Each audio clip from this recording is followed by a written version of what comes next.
All right, good evening. Welcome to another episode of the Pop-Up Show. I'm your host, the Big O, like the shirt says right here. Coming to you live from downtown Seattle in the Black Media Matters studio. We got a high-powered episode tonight, a Monday night. Very excited. We got some amazing guests this evening. I'm joined by Papa Black Davinci. Cha-cha. Yeah, man, come on. Straight business. And Angela Rye. And so we're going to talk about a lot of super dope stuff here tonight. Got some headlines, and we're going to actually want to be able to inform our viewing audience of what's happening nationally around our voting rights and everything else. Angela told me earlier before the show, the Supreme Court just came down with another ruling. It's like, man, we taking some blows right now from the Supreme Court, but it's good to be able to know what's going on. Before we dive into it, got to give a big shout out to our sponsor, We Rise Wine, Jamila Conley. What's happening, Jamila? Yep. This wine is going to good use over here on the set. Mostly by me, but, it's okay. Not everybody's a drinker, and so I drink their part for them. And it's quite all right. Make sure you visit We Rise Wine, WeRiseWines.com. Black woman owned. You know what I'm saying? Show up, support, join the wine club, or just pop in over there. It's right across the street from the Moore Theater. All right, so we'll go wide here. We'll introduce our guests. We have recording artist, entertainer, man, and everywhere else in between. Party promoter, concert thrower. Mr. Nine Jobs. Yeah, bring that mic down just a little bit. Mr. Nine Jobs. Okay. Mr. Nine Papa Jobs. Black Davinci, how are you? I'm doing all right. 1K business. We 1K here. business. Welcome back to the Black Media Matters studio. Yes, sir. I'm thankful. I'm grateful. Grateful. Angela Rye. Oh, my goodness. Your TV voice is killing me. It's amazing, I talk right? to you It's regularly. radio. Like, it's a different. I'm a TV radio and guy. It's different. But radio, TV is like it's weird. But 'cause you're I'm going radio. in and out of it. I appreciate it. Yeah, we keep it moving. It's the only thing that keeps us on time here. Yeah. Because in my whatever, I'm like, yeah, man, they was tripping, and then it was da-da-da. So yeah, it's keeping up the pace. Yeah, but Okay. it's good to have you back here in the studio. Happy to be here. Thank you for having me. And before we get going any further, big shout out to our live director, Mr. Eric Calligraphy. What's up, Eric? Hello. And we got Paul Sanders. Angela, you might not know, but Paul has a nickname around us. What is it? Buff Rogers. Wow. Sorry, Paul. Sorry, Paul. Oh, you like this nickname? Yeah, it's Buff Rogers because he's always buffing on us. So, okay, I thought it was a joke, and Paul, I'm sorry, Paul. So the new nickname is Buff Rogers. Yeah, it's BR. This is definitely Buff Rogers right Buff here. Rogers, and he wants the nickname. Sorry, Paul. Didn't No, know. it's on the wall. It's Buff Rogers. BR. Yeah. From now on, that'll be his name. All right, so. Didn't know. Learn something new. Burr. It's so cold in the streets. Hey, actually, we threw an event in here. We threw what was that? A cocktail event. And you should have seen Paul. He was a cocktail class, and he made his cocktails. He was standing there on the wall like, oh, look at my cocktails. Yeah. Wow. Yeah, he takes it serious. Maybe he watched Bravo when they do like the little Watch What Happens Live, and they have the little bartenders. Is that what happened, Paul? Never mind. Don't worry about it. Don't worry about it. For the replay, He's we'll insert a photo of Buff Rogers so you guys can know what we're talking about. All right, so first up here, This is A3, Mr. Director.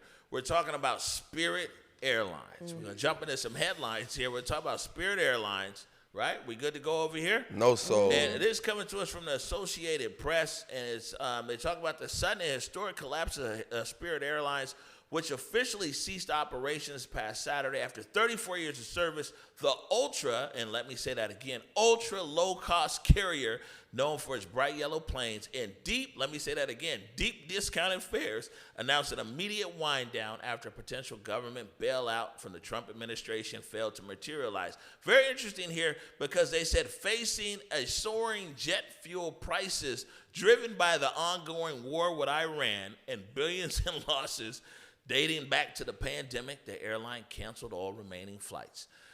Man, you know, Spirit Airlines. Spirit didn't have no soul in the first place, man. That was the whole point. Have y'all ever flown on Spirit Airlines?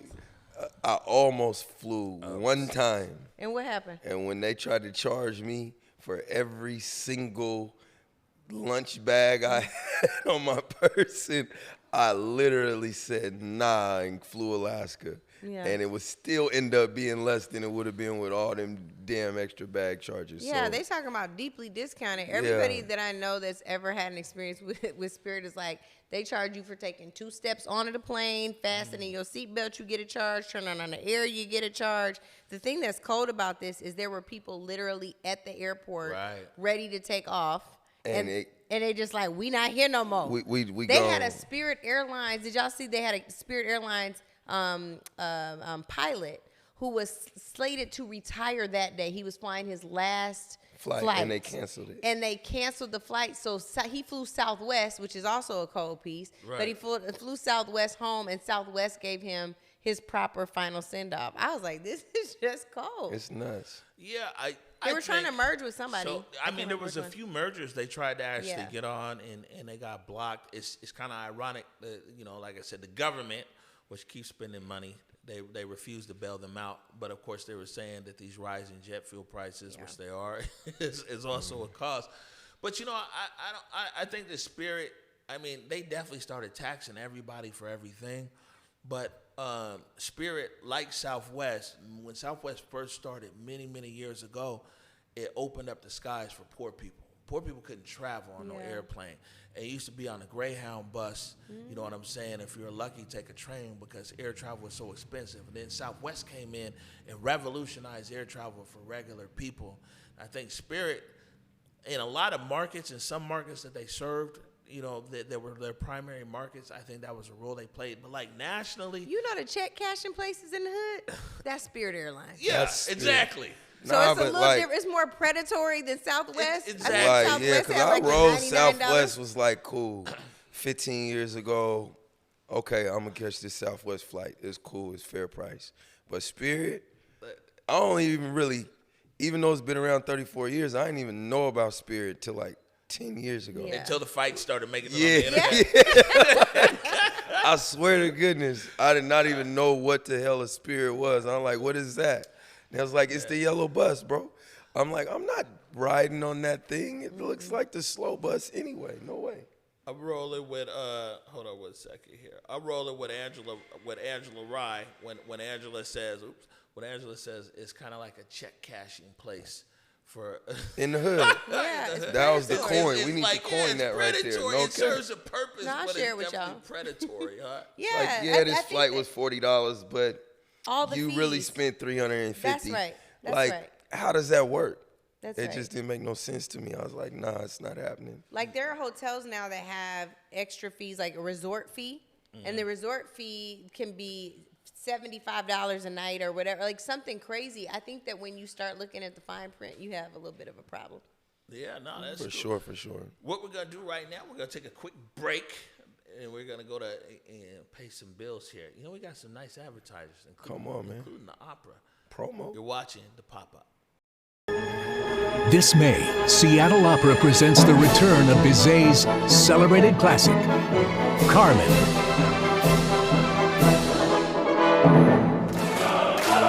A mesmerizing story of obsession, dazzling sets, elaborate costumes, and iconic melodies make Carmen Irresistible. Don't miss Carmen, May 2nd through 17th at McCaw Hall. Details at seattleopera.org. Discover the raw, essential story of Northwest modernism through the Seattle Art Museum's Beyond Mysticism.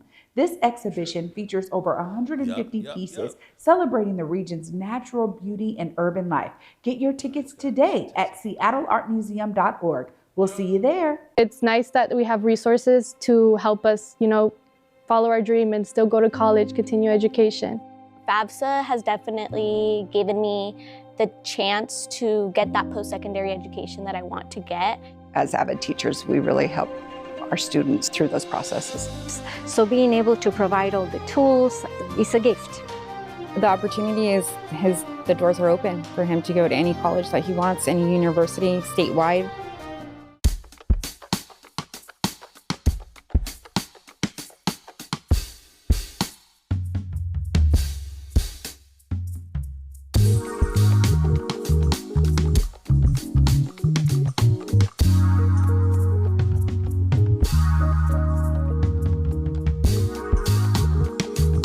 Yo, this is it, okay?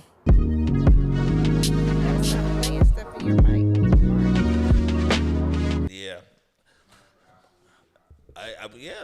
The mics are hot. Let's see if we can keep them hot. Welcome back to the Pop. You know what I'm saying? As you know, we definitely be popping it in the commercial break, and that's what happened right there.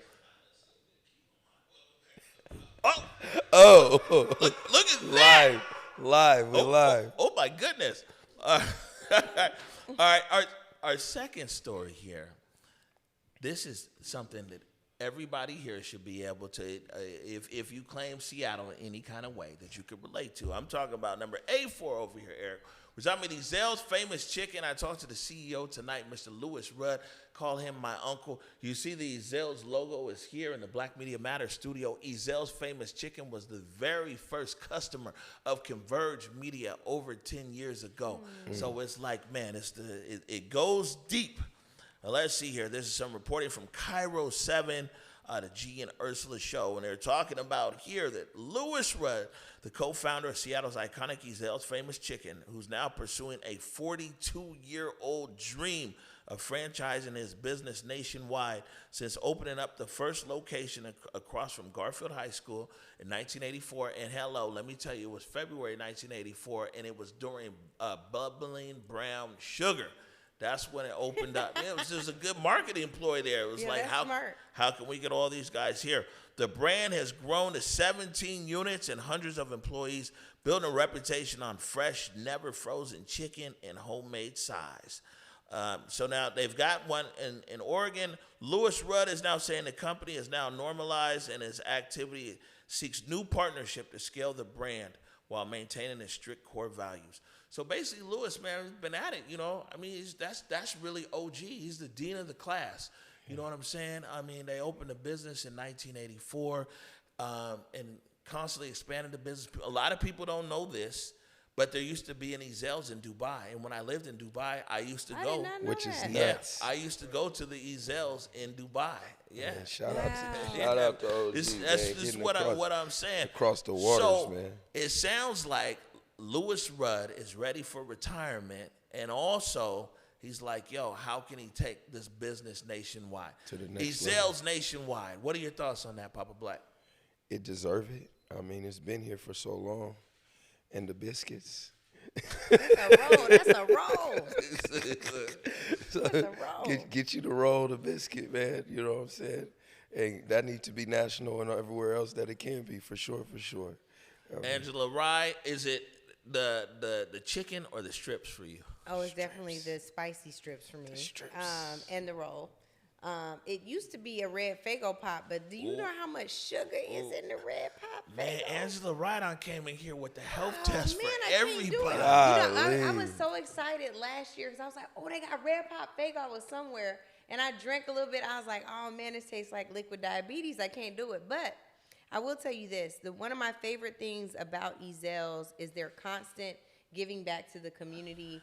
I grew up, of course, marching with my dad for every Martin Luther King march. And at the end of every Martin Luther King march, there is an Ezell's meal being served. And so I just want to shout them out for always being a conscientious franchise, for always making sure that they took care of the people who made pathways for them. So I want to tell him, in the spirit of Dr. King, keep the dream alive and pursue that nationwide franchising model. I like it.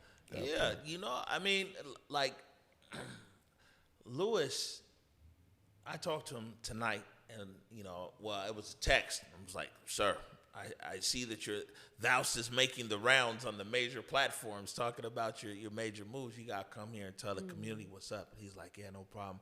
We'll talk in the morning. But it's like Ezell's, man, like Lewis and these guys, they put in so much work on it. And it's like for years, it was almost like they've been overlooked. And I think that's why, like, they went big with this announcement, you know, Puget Sound Business Journal and everything else. They're, like, letting people know, like, hey, this business here is 4 decades. You know what I'm saying? This is a viable business. This is a scalable business, and let's do it, everything else. And, man, Lewis deserves a rest, man. All those guys, Lewis and Faye, like, man, they've really held it. When we say that, like, Ezell's and Lewis, that, man, being, like, the dean of the class is real deal. So, Lewis, my guy, you know what I'm saying? We can't wait to get you down here. Don't come down here without no chicken, though, bro. No chicken, no interview. Blueprint of quality black business. No interview is crazy. No chicken, no interview. All right, we're gonna keep it moving here. Man, so the Mariners, they played yesterday as the Steelheads. You know what I'm saying? Sundays, my favorite day to watch baseball now. There it is. Unfortunately, so the Steelheads were undefeated going into this weekend. They were 3-0. They took an L yesterday against the Kansas City Royals. They lost 4-1. Deontay Damper was in the building with, like, everybody, as usual. You know, it brings the entourage. We had a great time there. But I want to bring this up to you. Can we put Papa Black up there? You got his slide, his number here. This is A7. That's you, Papa Black. A7. What everybody is seeing right now is you and your son and beautiful young king. Yeah, and your nephew, right? Yes. And yeah, I would do that then. Y'all are nuts. Hey, man, this is the best thing. It's our studio. We get to pop off. We ain't got to pay nobody no rent to be here. I love it. Yeah, you know what I'm saying? This is our thing. We have Papa Black. Is it 3 black people on screen right now? Did you say is there? Yeah. Is there 3 black definitely folks? Me, my son, my nephew. We really enjoyed the moment. You were talking about us. I'm about to say, who you questioning? Who is you questioning, man? the other 3 black people. Like, hold on. I just told you what the lady said about light-skinned people earlier. Now, hold on. Can't we all just get along? You felt traumatized.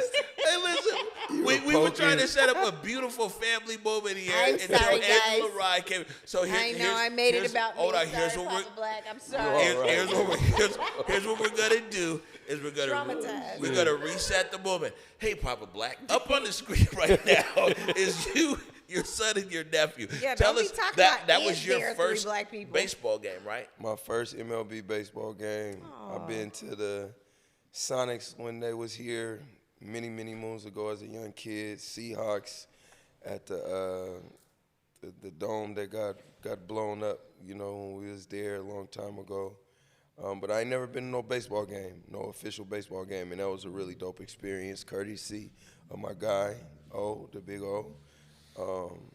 Took care of us, made sure we got some wonderful seats, and just really enjoyed ourselves. Me and my boys, I pride myself on really spending these quality type of moments with my nephew and my son and making sure that they have those experiences and learning about their history at the same time. So turning kind of any outing that we do into a history lesson and what you learn about today and what you get from that moment and how'd you feel in that moment and stuff like that. So my nephew, he was more influenced by the moment. He's 15 years old. My son's only 11. He's like, I play baseball, Dad. I like the baseball. But it was a real dope moment for sure. For me, obviously, you know, being a grown adult, you know, and really learning the history, I'm like, damn, this is super dope, you know. They're really representing us. And as you told me, Seattle's the first team to do it. Yeah. You know, and really represent what we really started as, you know. Yeah, no, I mean it was cool to see you there with your son and your nephew and everything else. You know, I'll be honest, I'm really surprised that I was able to get Angela Rye here tonight. Because when we released the images of March 29th, which was the very first Steelhead Sunday ever, and when Angela Rye and Nate Jackson are both in the comments being like, "Hey, fool, where my tickets Where at?" my tickets at? I was like, "Oh, snap." Yeah. What's happening? Inquiring minds would like to know. Inquiring minds. So I got something big popping later this year. You know what I'm saying? I gotta keep it copacetic with Angela Rye, and so you know we're working out some kind of sweet situation. I want to be a part of the next sweet situation, and too for the grown-ups. I ain't bringing no kids next time. I know one thing. I want to be at the game, especially like we're in an era right now where celebrating Black culture and Black excellence and Black people is frankly frowned upon nationally. And so the fact that our home team is doing this, and in large parts thanks to like your advocacy and the ways in which you're spreading the word in our community, I think it's really important that we pay our respects by, like you said, celebrating our history, taking young people, making sure that we know the richness of the culture we come from, because everybody's not celebrating it right now. Before we change the subject, when has celebrating Black folks not been frowned upon? I think it's really worse right now. Like, we gonna get into it, I guess. With the Supreme Court decision. But no, it's worse right now. Like, there was at least 6 years ago, right, when George Floyd was killed, people were trying to fund Black efforts, Black people, Black film, Black businesses at record numbers because of white guilt. There's a boomerang effect that's taken us to before Reconstruction. They just came back to their reality. But they've come back and it's worse. I would argue, like, the fact that affirmative action has been decimated over the last few years makes it worse. The fact that they are challenging us on DEI and whether or not we belong, talking about didn't earn it, and they ain't ever earned anything. To me, it's much worse than it's been. I love an educated Black woman. That is one thing I love an educated Black woman. Well, we try. We try to educate. But I'm just saying, I think it's worse now. And I hate to say that it's worse now, but even like they're going at our books. They're banning my friends' books, people that's put their blood, sweat, and tears in the material that we have every right to learn from. I think it's worse. Yeah, it's the president. It ain't just him. It's him and all his little demonic got a friends. lot of support out there. It's him and all his little demonic friends. All the people that wish the Confederates would have won the war. Yeah, it is the times. Yeah. I ain't gonna. These times is different. It's Gas crazy. prices. My grandfather used to say something. Rest in peace his soul. He used to say, "Gas prices tell you everything about life, boy." He did. Yeah, gas prices. Hey. It's That's hella good. random, right? But it's good. Now you got to think. My grandfather's my grandfather. He would have been 90 something years old now. Oh goodness, rest in peace his soul. Him and my granny.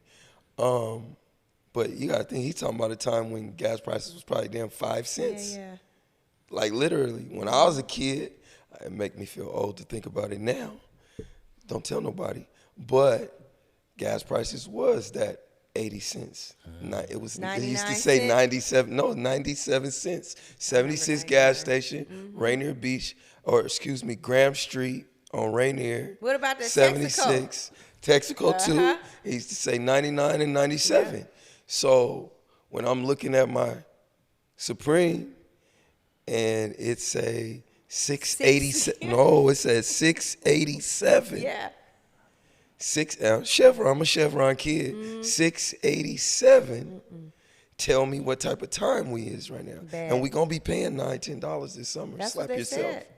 Slap yourself. Slap your pocket. Slap your rent. Slap your mama. No, don't slap. Please don't slap. God forgive me. But I'm saying like it's really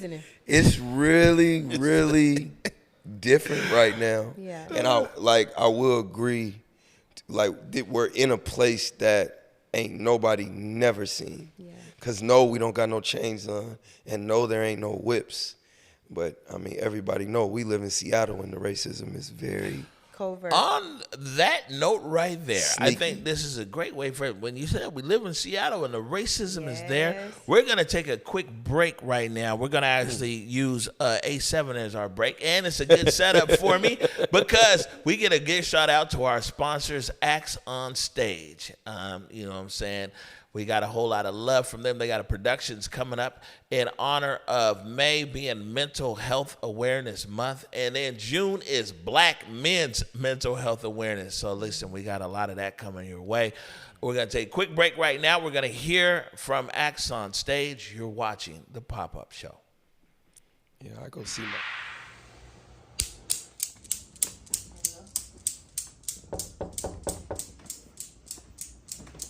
Hey. Come on in. So what brings you in today?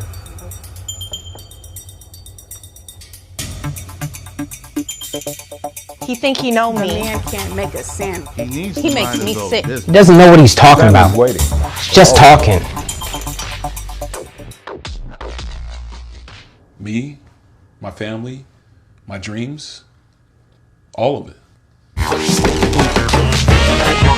Acts on Stage presents the world premiere of Black Man Goes to Therapy.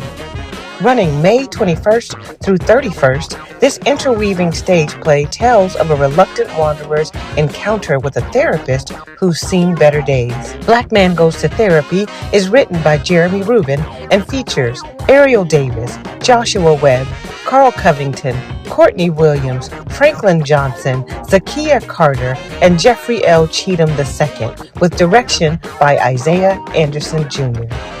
This profoundly moving theatrical therapy session is an unmissable experience where the unapologetic hope is healing. Tickets available now at actsonstage.com. All right, welcome back to the Pop-Up Show. I'm your host, the Big O, joined by Papa Black Davinci and Angela Rye. And you talked about racism kind of here in Seattle and there. You know, people talk about us being a very liberal and progressive type city. Yeah. Well, last week in City Council chambers, there at the dais, City Council President Joy Hollingsworth, representing District 3, that's the Central District, of course, Capitol Hill, and parts in between, Joy took the opportunity to give everybody there a history lesson, especially about using words like boy in addressing City Council, the staff that works there at City Hall. I do have something I do want to say. So this is a little bit of a public service announcement that City Hall is the people's house. And in People's House, we have rules that we follow. We respect others. We treat others with respect and kindness. Every day, our security guards, they come to this building making sure that everyone is protected, keeping people safe, and that's important to our city and our community. However, every day I see the verbal abuse and disrespect of our security team from the public. I see the emotional toll it takes on people that are simply just doing their job, keeping the peace. Last week, remarks were made that were racially charged and disrespectful to one of our security guards. Number one, full stop. That is unacceptable in this house, especially in these council chambers. Number two, the comments calling someone a boy, a little boy, a grown man, disrespectful. Let's do a history lesson. During slavery and after slavery, Jim Crow, now in the progressive Seattle, to dehumanize Black people, particularly Black men, you emasculated them. People would refer to Black men as boys. This is not a casual and affectionate term. This is deliberate. It was a way to deny adulthood, the manhood in which signaled a racial hierarchy. This was to reinforce control and submission. Even as an adult, Black men, people tried to use it to put them in their place. Now, racism, especially in Seattle, often comes from our progressive friends. We have seen performative allyship. You speak on Black lives, then you meet Black voice, and all of a sudden, the mask comes off and the real you. What we as a city and community need to stop doing is give people excuses in our city that say they're progressive. You can be progressive and racist. I've said this before last year, and I'm gonna say it again this year. Ask any person of color in this city, and they have seen it head on and face on. This is your friendly reminder that whether in your chambers, in the hallway, the stairs, first floor, in the entryway, anywhere in this building, racisms of any form will not be tolerated in this city hall. It will be called out. I will call it out every single time. Our security are most of them are people of color. They're the most kind, passionate. A lot of them are immigrants. They are human too. They take the bus here. They are families. They are friends. They are moms. They are dads. They are uncles. So, this is our friendly reminder that we are to treat everybody with respect. And anytime I hear about someone being disrespected at City Hall, other than council members, because I'm the person that gets paid to get disrespected or yelled at or screamed at or whatever. You can do whatever we want, but not to our security guards, not to the staff, not to the people who clean this building, full stop. So I wanted to say that on camera for the record, for the Seattle channel, and I want to thank you all for coming to the meeting. All right, that was Seattle City Council President Joy Hollingsworth with a history lesson, kind of laying the smack down there in City Hall. Angela Rye, your thoughts? That's the only city leader I recognize in the hierarchy. She is our city council president. I wish she was our mayor. That part. And Joy, she's convicted. She didn't raise her voice. It was abundantly clear. And I really do hope that our city council members, I also recognize city council as leadership, but I'm just saying, in the hierarchy. I hope that our folks start paying more attention, and by our folks, I mean Seattleites, to how much racism shows up. It shows up in our paychecks. It shows up in contracting opportunities or the lack thereof. It shows up in what businesses they choose to do business with at every level of government here. And I think that we really have to reckon with that. It is a problem. I hate the Black Lives Matter signs in the white people yards when I know they're not fighting for black people to have equal say, equal opportunity, or equal anything else here. I really do. I hate the fact that it took gentrification to ensure that our schools look good, in our neighborhoods. I really do. And I think that we have to reckon with the fact that sometimes they don't say boy out loud, but they show you boy. You know what I mean? They show you the N-word. They show you what they really think, even with the Black Lives Matter sign in their yard. I want the hypocrisy to end. I want that gap to close. Papa Black? She way more politically correct with her words, man. It is, I tell people all the time, they be like, oh, I didn't know there was so many black folks in Seattle. I'll be like, yeah, that's cute. Look, when you leave King County and Pierce County, Washington will show you what Washington is. Because it ain't about Seattle, Tacoma, Everett, the little couple black people we got in Everett, whatever, the East Side, Bellevue, Kirkland.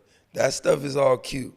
Yeah, we got South End to the Central and a little bit of the West, and you run to Tacoma, you're going to see a bunch of us too. But outside of that, Washington will show you exactly what the hell they is. And it just be the inner city that they got to kind of they got to cover it up. You know what I mean? They got to weasel their racism in. And they got to weasel their underlining belittlement of you in. Because just like she said, from business contracts, let's talk about the grants. Let's talk about the nonprofit organizations. We have to fight so hard to get these couple little dollars that they want to give us. DEI and all this. I can speak frank on here. Of course. All this shit shouldn't even exist. We should just get the motherfucking money. Like, the fuck? I don't care about no DEI and no nothing. Give me the same $1 million that you gave them white boys over there. No, we over here fighting for 20 and 30,000. That's the dumbest shit on earth. I ain't gonna cuss no more. But it's okay. We'll be using the Acts on Stage break for the rest of the show.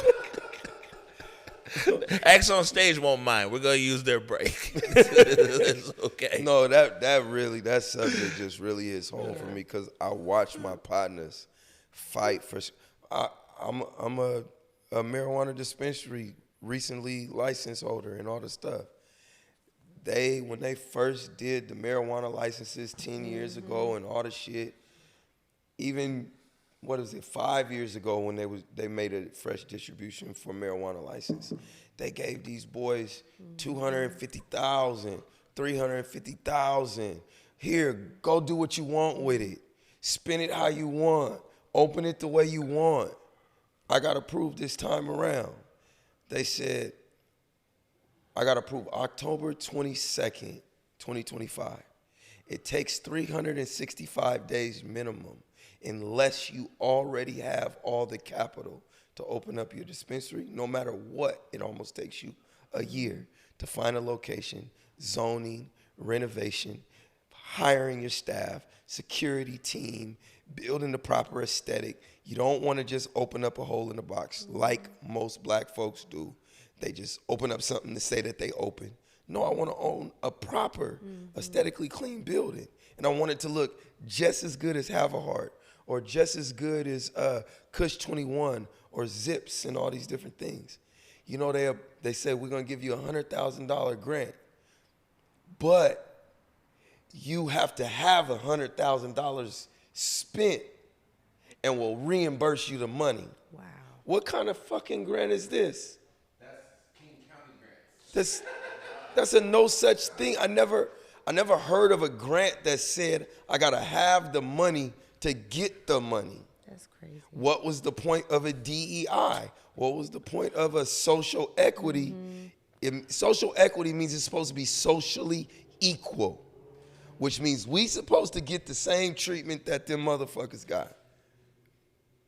So where is that? And you giving us less money. Right.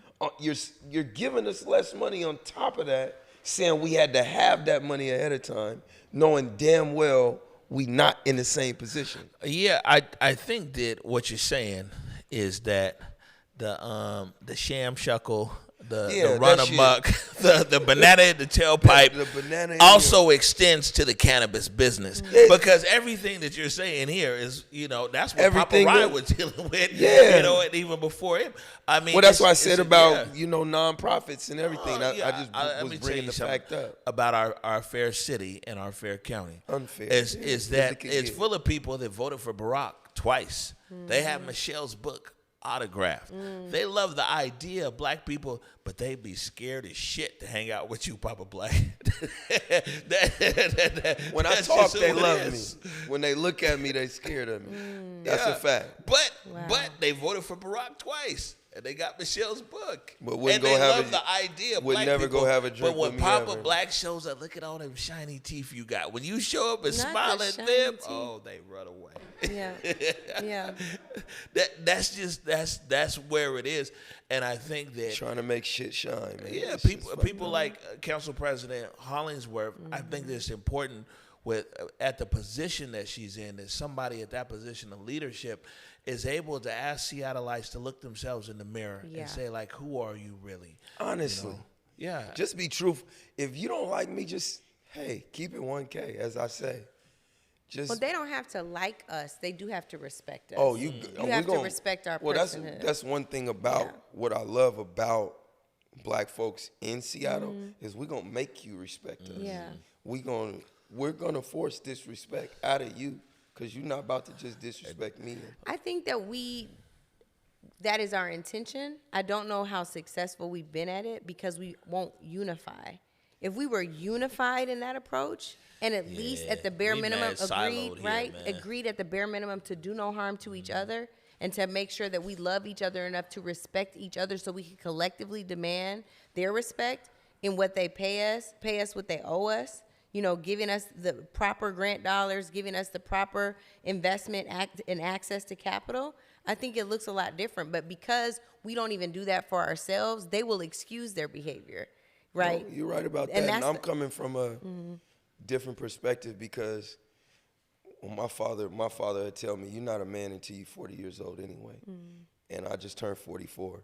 And I will respectfully to myself say, I'm just growing up. Yeah. And I'm just living a life of seeing society for what it is instead of living in this street box that I was in. And, you know, and still sometimes walking the line. But because of the man that I'm trying to develop in my son and the man that I feel like I became for my daughters, you know, I'm trying to make sure that I get more involved. Even sitting down at a table like this is, people be like, Pop, you don't even do podcasts. You don't even talk. Like, cause I just do my thing. They know me as Mr. Nine Jobs. I do the different things that I do, but I don't showcase my voice, myself, speak up too often. And I'm learning to do that. You know, Spirit's of Kun Love, his brother, and himself, putting platforms like this together, it gives me the motivation to be able to go out and really, really utilize my voice for the betterment of us in general, for sure. All right, so we talk about using our voice. Angela Rye's got a big voice. Serious. She's plugged in, you know what I'm saying, on strategery of what we need to be doing, because these people on the other side, they ain't playing. They trying to take our rights away. Literally, as we speak, the Supreme Court is coming up. Man, these guys, they ain't sleeping out there on the East Coast. We're going to take a quick break right now, and when we come back, we're going to talk about what the Supreme Court has been up to and how, I don't know how, but what we need to do about our voter rights. You're watching the Pop-Up. My name's Deontay Damper, and I want to talk to you about something real. Mental health, substance use, alcohol use, things many of us often carry in this community, often in silence. What a lot of people don't know is this: crisis care services in King County are free, and they're available 24/7 for every single one of us. You can call 988 at any time and reach out to trained, compassionate counselors right here in this very region. And we're talking about people who listen and stay with you through the moment to figure out what you need. Now, if you want someone to come to you, they'll send their mobile crisis teams anywhere in King County. These mental health professionals and people with lived experience, not law enforcement, from DESC, YMCA, and the Sound, will show up and support you. And now there's another option. You can walk into one of King County's crisis care centers anytime for urgent mental health and substance use support. Just like you walk into urgent care for a broken arm, but this time it's for your mind and your recovery. No insurance, no appointments, just walk in. The first center is actually open right now in Kirkland, and people are already coming through those doors every day. And more centers are on the way, actually in the comings of years, including Seattle on First Hill, in South King County, on the east side, and one specifically just for our youth. We all know someone who struggles. I have. Maybe you have. Or someone you love. Asking for help can often feel hard, but you're not alone. You have someone to call. Someone who can show up, and now a safe place to go. These services are free, and they're here because communities demanded better. They voted to make it real. The doors are open. Walk in when you need to.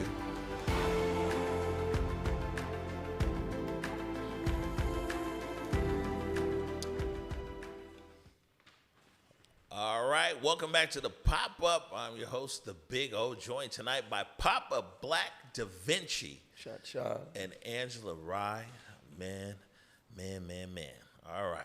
Now, we build this as a master class in advocacy tonight. You know what I'm saying? We have the high-level political strategist in Angela Rye, and we have the street politician in Papa Black Davinci, and you got the Big O.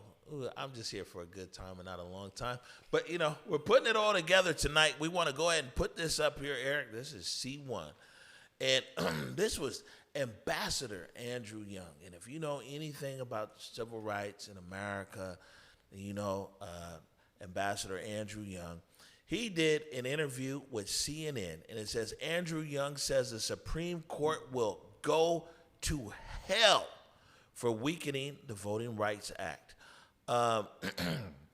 CNN writer John Blake shared a powerful and deeply personal perspective of civil rights icon Andrew Young regarding the Supreme Court's recent decisions to weaken the Voting Rights Act. Young, a 94-year-old young former U.S. ambassador and mayor of Atlanta, who marched alongside Dr. Martin Luther King to help draft the landmark 1965 law, expressed blunt outrage, stating the court would go to hell for reversing 250 years of constitutional progress. Angela Rye, I'm going to toss this to you. Tell us what's going on. So first, I just want to acknowledge the Supreme Court has been showing us who they are. You know, we have two, I'm going to say one black Supreme Court justice and one who cosplays as a black person. The one who doesn't realize he's black is Clarence Thomas. And somewhere along the lines between a son he named Jamal and with Jenny, he lost his way. And he continues to show us just how much he doesn't care. He cares about upholding the tenets of white supremacy. And it is the 250th anniversary of this country, at least what they say they founded it.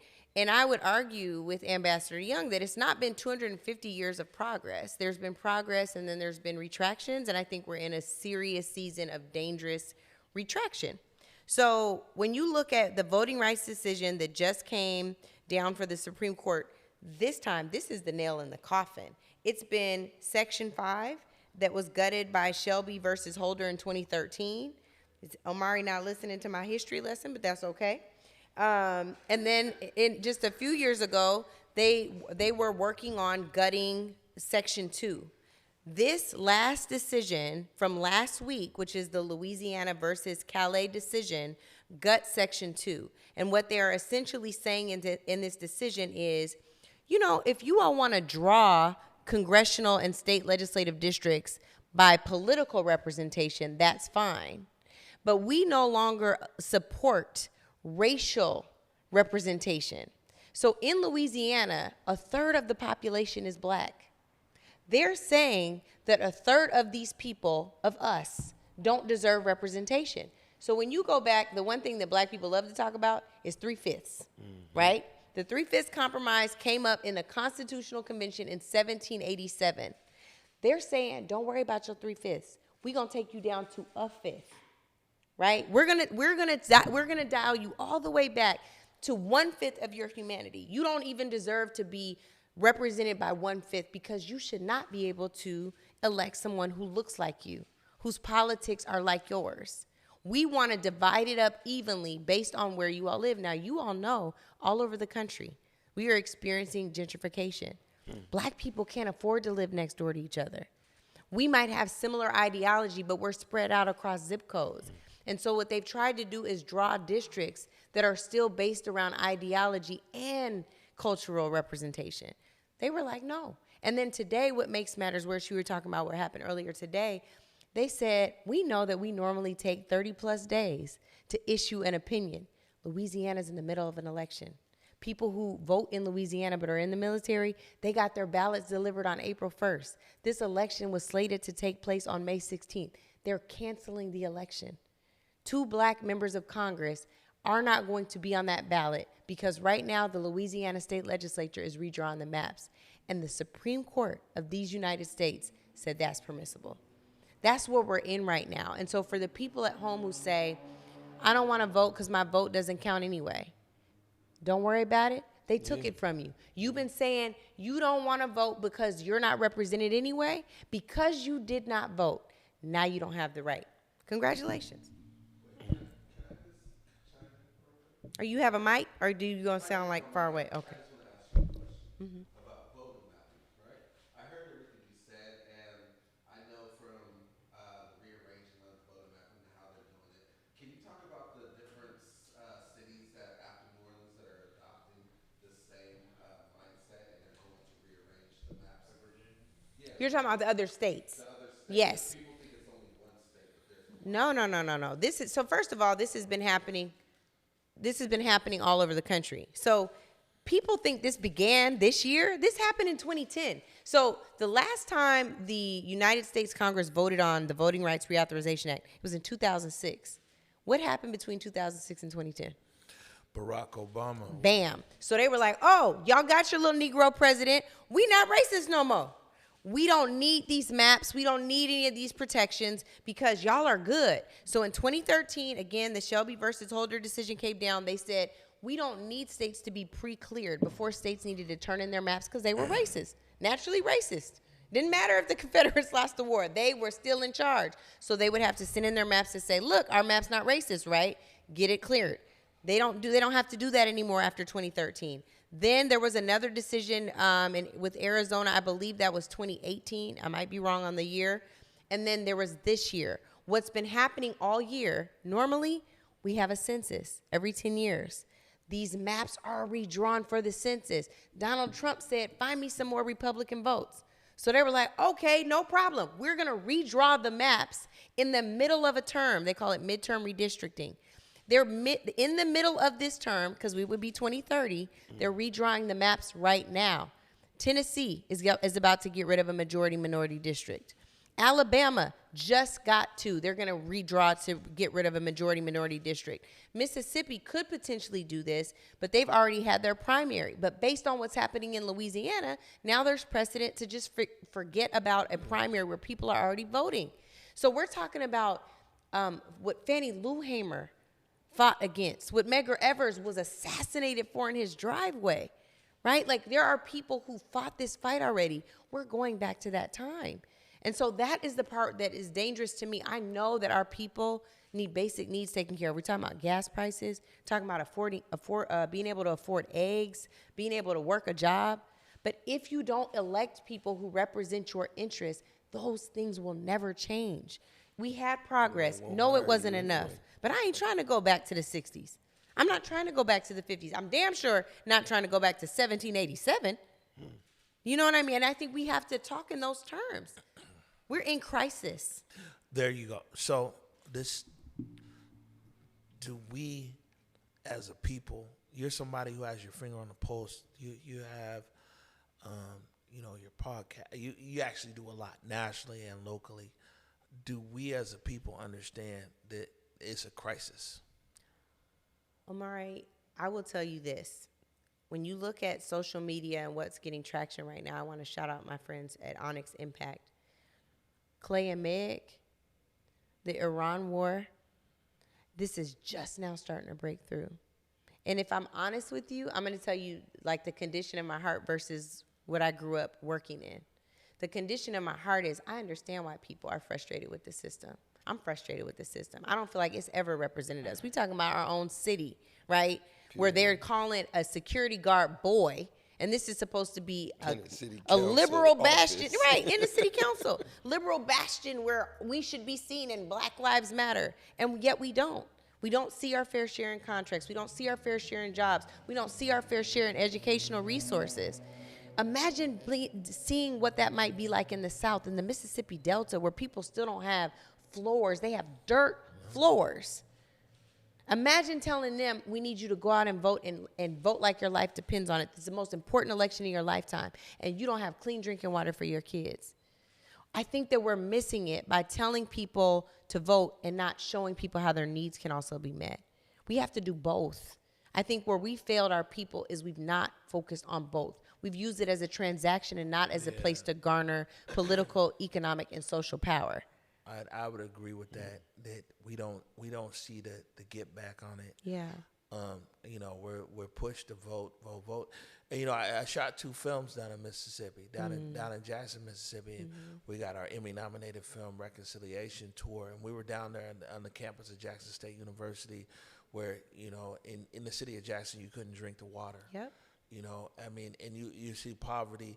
I mean, it's crazy. I went to college in North Carolina. All my family's from North Carolina.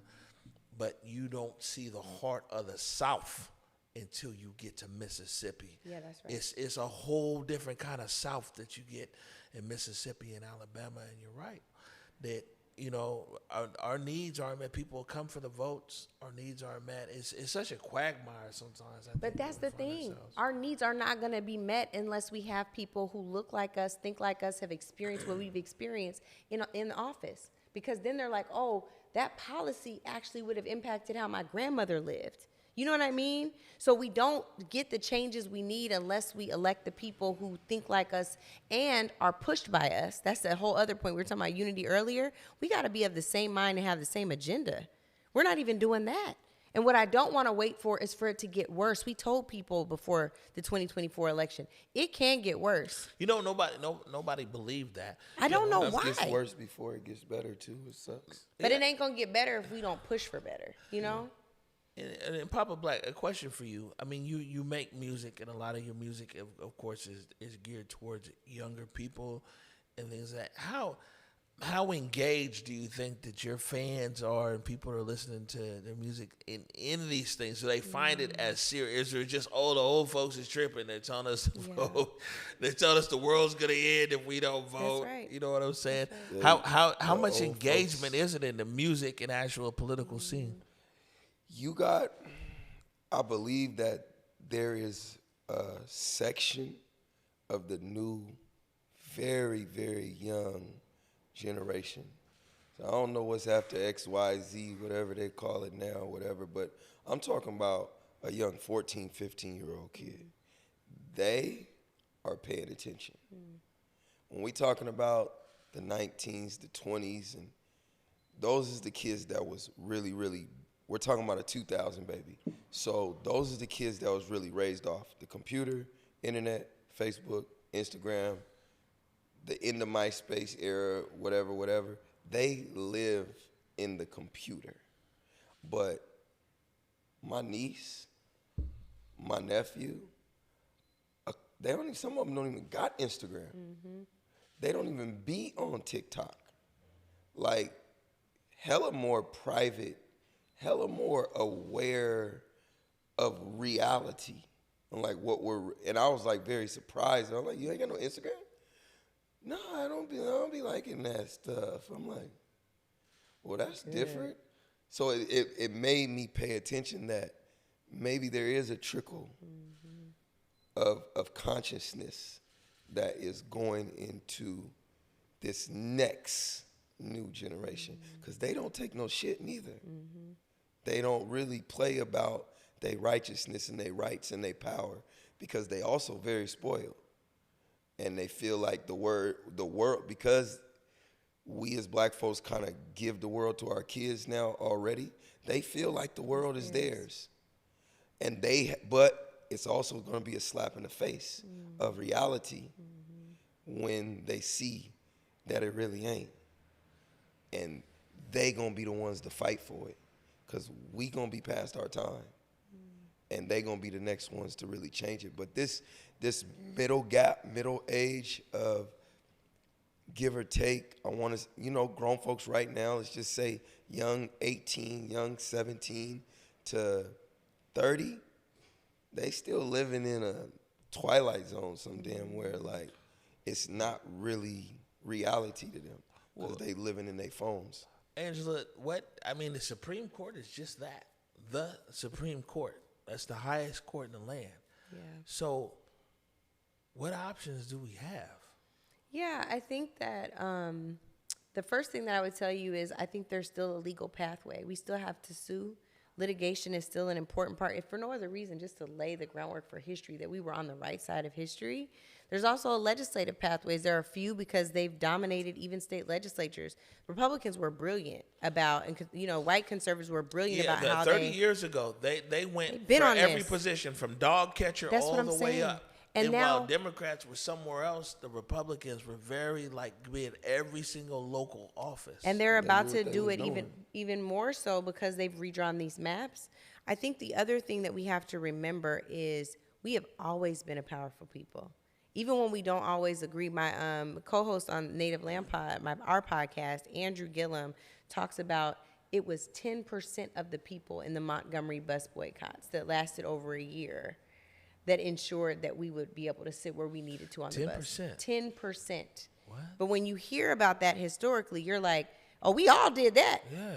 But if there's enough of us who are committed, I would love for it to be all of us. But right now, we'll settle for enough. Right? If there are enough of us who are committed, we can strike a mighty blow. We can make sure that we push back for what we know we deserve. The world should be theirs, and we should fight for the world to be theirs, but we should also fight for it to be ours. I say all the time, and I have it on sweatshirts, we built this joint for free. We done doing free stuff. This is ours. This is our birthright, and we should move accordingly. Yeah, wow. I think that...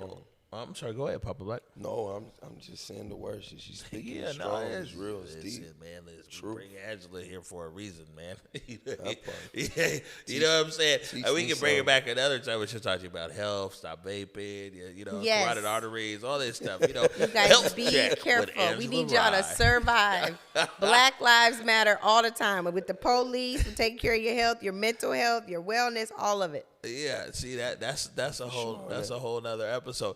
Look, we're going to our last break right now, and when we come back, we're gonna learn a little bit about Control Alt Delete from Popup Black Davinci, and also we're gonna learn a little bit more about Angela Rye's podcast because she's everywhere like air. You're watching the Pop-Up. This May, Seattle Opera presents the return of Bizet's celebrated classic, Carmen.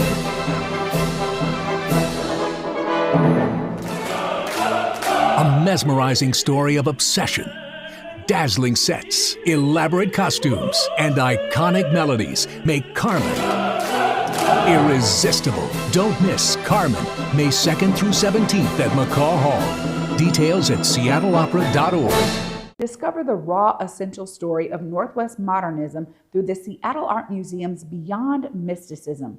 This exhibition features over 150 pieces celebrating the region's natural beauty and urban life. Get your tickets today at seattleartmuseum.org. We'll see you there. It's nice that we have resources to help us, follow our dream and still go to college, continue education. FAFSA has definitely given me the chance to get that post-secondary education that I want to get. As avid teachers, we really help our students through those processes. So being able to provide all the tools is a gift. The opportunity the doors are open for him to go to any college that he wants, any university, statewide.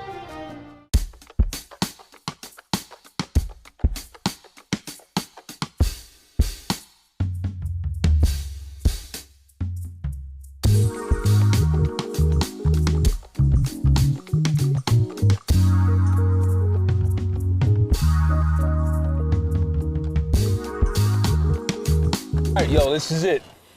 Okay?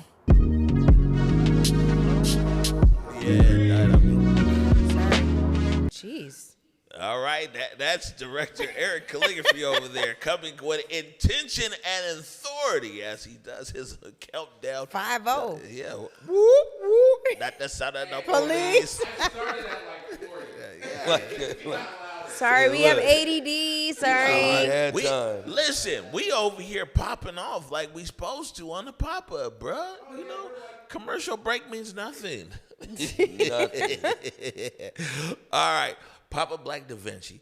Man, we've been friends for a long time. You've actually been in the studio quite a few times, but we reconnected over your recent single, Control Alt Delete.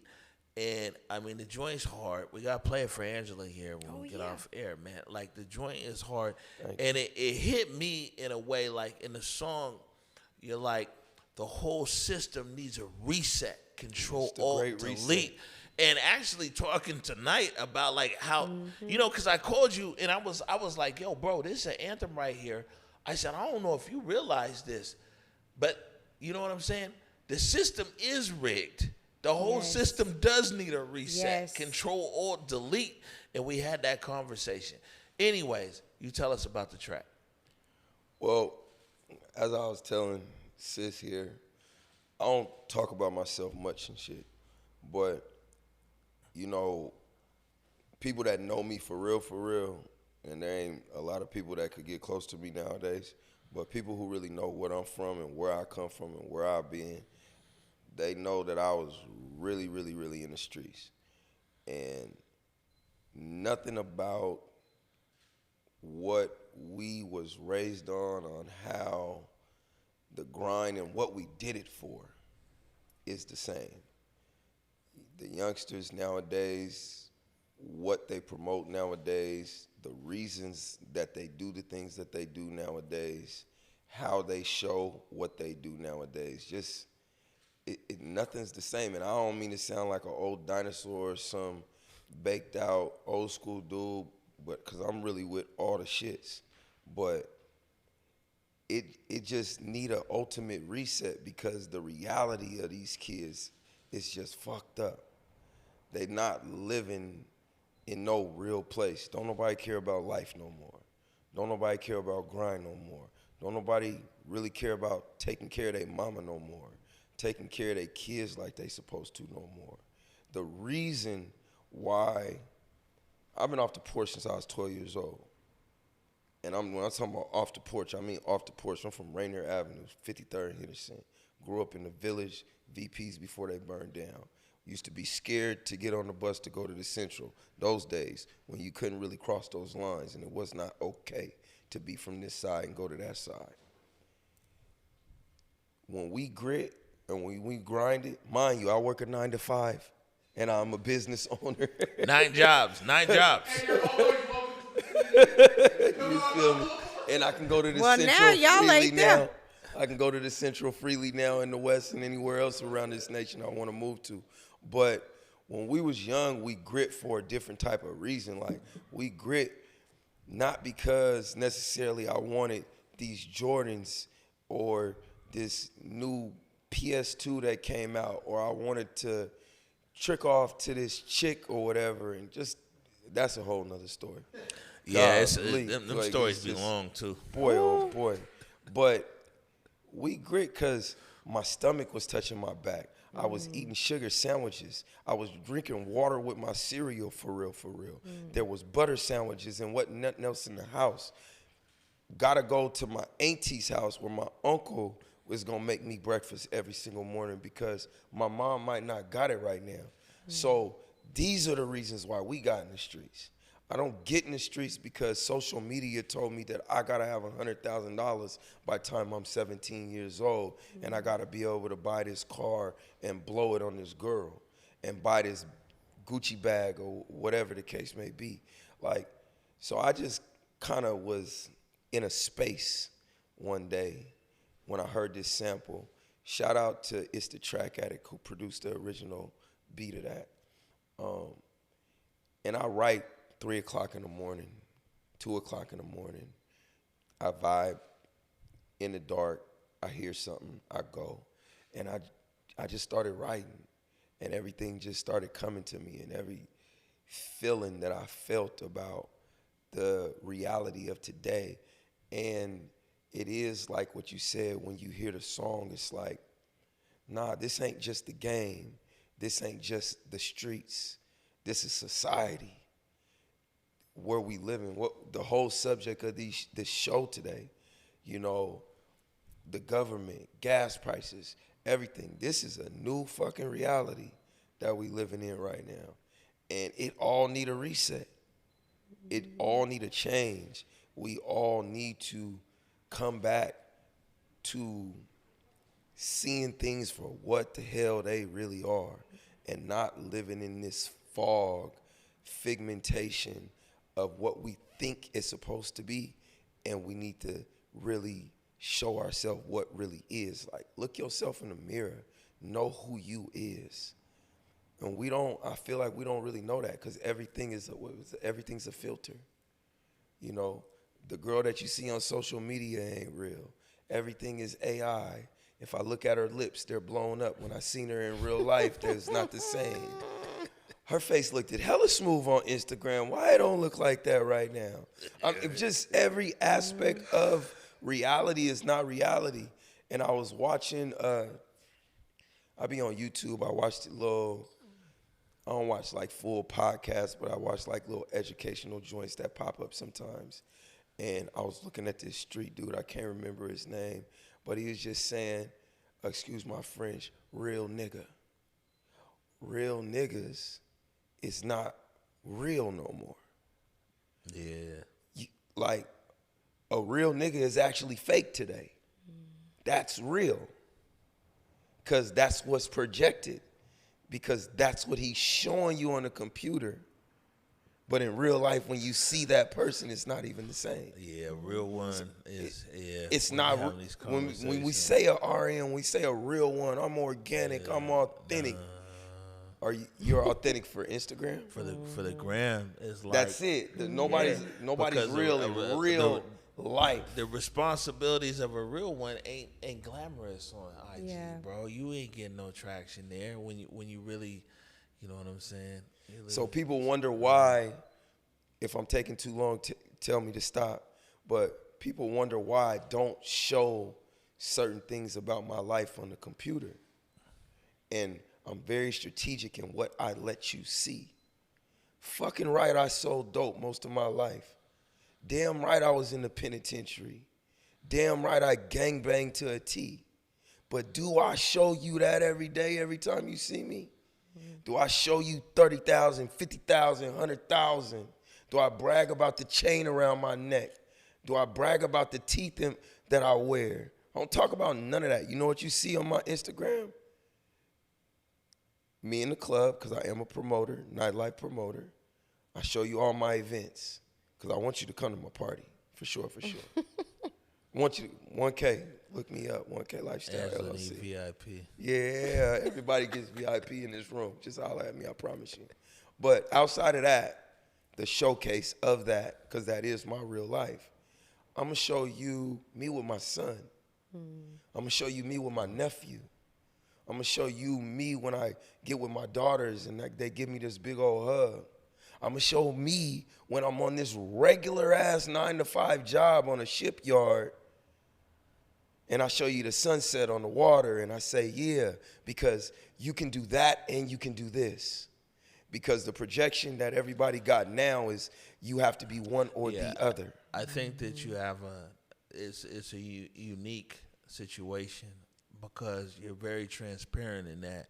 Is that like you're in this entertainment, this life, you've been in music literally your whole life. Facts. But man, you really get up and go to a 9-to-5 and a real hard job, by the way. 25,000 steps a day, baby. And Angela said you're taking 20,000 in reverse, but we'll leave that there. Another subject. So, man, and real quick, and actually we'll circle back around for it. But since I've said this real quick, where do people find your music? What do they need just to look look for? up. You can Google me. I'm the only Popup Black Davinci in the whole world. Oh, that's good for you. Black Davinci, Instagram, Popup Black _ Davinci. I'm not even big like you, and there's hella fake pages on Big Yeah, Dog. I don't got no fake pages. I don't got no artificial me's. When you see me, it's never gonna be AI. You know, just Google me. Control Alt Delete is my #1 single out right now. All platforms, video, Spotify, YouTube, Apple Music. Just go take a listen. Go check the message because it's real. It's authentic. You know, and it's past what a real nigga is. I think that this might. I'm gonna look at all your interviews. I think this might be your the most you've broken down the thoughts behind this song, and so this is really good. I told you I don't talk that much. It's people that come around Big O. You know what I'm saying? Man, Big O. Angela actually talks for a living, though. For sure. So, you know what I'm saying? A little bit different than you, Popup Black. I know you be recluse. You be over in your cave. You know what I'm saying? But Angela, you know what I'm saying? We know that you're home a lot more here in Seattle. And first and foremost, actually, I got a few things to say because this is a pop-up, right? I was listening to you 100%. But, you know, we always want you to look amazing in the Black Media Matters studio, and this camera was off about 4 or 5 degrees in the shot. So I called Buff Rogers over here to VR in the building. I called him to be like, hey, next time Eric goes wide, please frame up Angela perfectly in this camera. And Angela gave it to me like, Big O ain't listening, but it's okay. Right. You know? Yeah, because you were like, tell us what happened. I'm like, hello. You gotta listen to him. This is the comfortability here in the studio, but man, I mean, you are home, but you know you're also everywhere, like air. You know what I'm saying?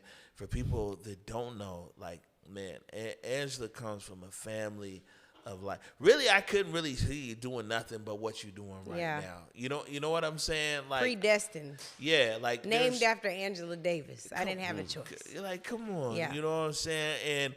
And not enough time tonight to go super deep in it, but you know, a lot of people know Angela's father, Eddie Rye. Papa Rye. You know what I'm saying? Papa Rye. Hey. Instrumental in so many things. The last conversation I had with him in person was about how they lobbied to change William King County into Dr. Martin Luther King County, where we're at right here, the only geographic area in America that's named after a civil rights icon. That's the family that you come from, and so much love to like have you, like it's like, you know what I'm saying? I'm excited because it's like she home. Yes. Because you really do be like all over the place. You know what I'm saying? He was out there in Washington, D.C. for a long time, the Congressional Black Caucus, working with them and everything else. I've talked a lot. Angela, man, what's going on? I'm happy to be home. You said it's not a lot of time, so I'm happy to be home. Wanted to be closer to my parents. My mom is 82. My dad's 83. He'll be 84 June 2nd. And just, you know, I think what you start to realize as you get older is life is short. And you want to spend time with the people who are closest to you. I can get on a plane from anywhere. We got SeaTac. It's all right. So I can, you know, go straight from there to where I need to go speak or take a meeting or whatever. And I think right now the most important thing is to be close to my loved ones. We are, of course, in a really unique time. And I think we need to be close to the folks we love. We need to be building on the Black community that was established before we were alive, and make sure that we preserve what we built. Like, we deserve that at home too. So one of the things that's been really important to me is bringing back some of the things that I learned being in DC or being in LA. I will be speaking at the Laura Miller Bar Association dinner Friday. And then the next Friday, Kimberly Crenshaw, who is the woman who coined the term intersectionality and is a big critical race theory scholar, will be here talking about her book, and I'm hosting that talk. So I want to bring thought leaders into this space and make sure that our folks have the opportunity to build with them, because we not know fly-by-nights. Don't be sleeping on Seattle. No pun intended. So, you know, what keeps you like going, like, you know, at a high level? What keeps you? Because it's like, in a sense, the fight that like we fight, you know, we're always outnumbered, we're always outgunned. You know what I'm saying? What keeps you really being like, nah, man, I'm showing up? Because you be showing up for you be not only show up for the gunfight, but you show up like, you know, pressed and this and that and everything and da-da-da-da. I'm ready for it. You know what I'm saying? I think there are two things. And if I'm honest, one of them is not that good. One of them is fear. I don't want us to go backwards. I know, like, from, again, being in the house I was raised in, you were raised similarly. We know our history. I do not want to go back there. I am grateful for everything they did for us. I don't want to relive that. So fear is the driver. It's not a good thing. I know that God has not given us a spirit of fear, but a power of love and of a sound mind. But I'd be scared, not trying to go backwards. And I think the second thing is, this is my Harriet chain. Harriet Tubman went back 19 times to get 300 Negroes. Give us free, okay? So I want to make sure that we stay liberated. She fought too hard for us to go back. So every time I'm like, well, I'm nervous. I'm like, now if Harriet could be running through them woods, not knowing if she going in the right direction, just trusting in that North Star, I could go on air and run my mouth. I could go write up a political strategy. I can urge people to do the right thing. The work that I have to do is far less than what she had to do to be brave. So certainly I could be brave in the spaces I occupy. That's what keeps me going. Big one, K. Yeah, and the shirt, powerful. Oh, that says powerful Black voter. Shout out to Black Futures Lab and Black to the Future Action Fund, where I am a board member. But right now, this is for the Supreme Court. I can't stand y'all. So this is for y'all. Powerful Black voter. No matter what you try to do, you're not going to take our power. Hello. We batted in you. There it is right there. Listen, I think we're at equal time, but maybe we're overtime, Mr. Director. You know what I'm saying? So we're going to wrap this up right here. Popup Black, you gave everybody a whole dissertation how people can reach out to you. So that's on the record. But Angela Rye, how can people catch up with you? I'm Instagram. I'm on Facebook. I'm on TikTok. Or at least somebody's on TikTok for me. I still have an X account, shamefully. Don't drive no Teslas, y'all. But I still have it. I just want to see what they doing over there. I almost said something I shouldn't say on air, but I want to see what they doing over there. Yes. So yeah, on Instagram at Angela Rye. Twitter's at Angela_Rye. And then your podcast. Yes, the podcast. Thank you. That's very important. Native Land Pod. Native Land Pod with Bakari Sellers and Andrew Gillum, and we are live every Thursday. And I have a solo pod where Omari has been on talking about how he took down a white man who was posting over a community legend. Yeah, that's every Tuesday. We still have that slide, Eric, so we're gonna have to use that. Hilarious. That was the best because he don't get loud like that. I said, "Who made Omari mad? Look at that!" He gonna learn today, boy. Man, that man was learn it scared. He was so he said, scared. I won't do it anymore. I'm sorry. Yeah. He went ballistic. He had a mama ride moment. My mom, about once a quarter, flip out like that. I was like, Omari had his once a quarter. He was hot. I was here for it. Look, that sound about right. And that's all the exemptions I get 4 times a year. Hey, look, we want to give a big shout out, Popup Black, Davinci. Okay. Yup, Angela Rye, thank you so much. And man, this has been an amazing episode. And I'm so thankful here to my colleagues and my friends actually. Popup Black, Davinci, Angela Rye coming in. This is the 6th edition of this show. And this is a show that we're actually building up. You know what I'm saying? And I was telling everybody that it's like we're going to build it up in real time. And you know how that is. You're in production and everything else. We can wait and be like, oh, here's 3 weeks, 6 weeks, here's this and that. But the beauty about Converge is that we don't have an audience. We have a community. Yeah. And it's a difference. So when you have an audience, it's like, oh, man, it's got to be perfect for the audience. But when you have a community, the community's happy. They're like, hey, let's go. Popup Black's here. Angela's here. Let's do it. So to all of our community members out there, thank you so much. We'll catch you again tomorrow night at 9 p.m. where we'll have Deontay Damper and Dominique Stevens. Until then, peace. Let's go wide. Where's the peace signs? Peace sign. Oh, Angela? is that what? I Yeah. didn't know that. I thought you were trying to find your shot. I'm sorry. Well, we're confusing everybody. Throw them dubs We up. good, Mr. Director? Dubs. Okay.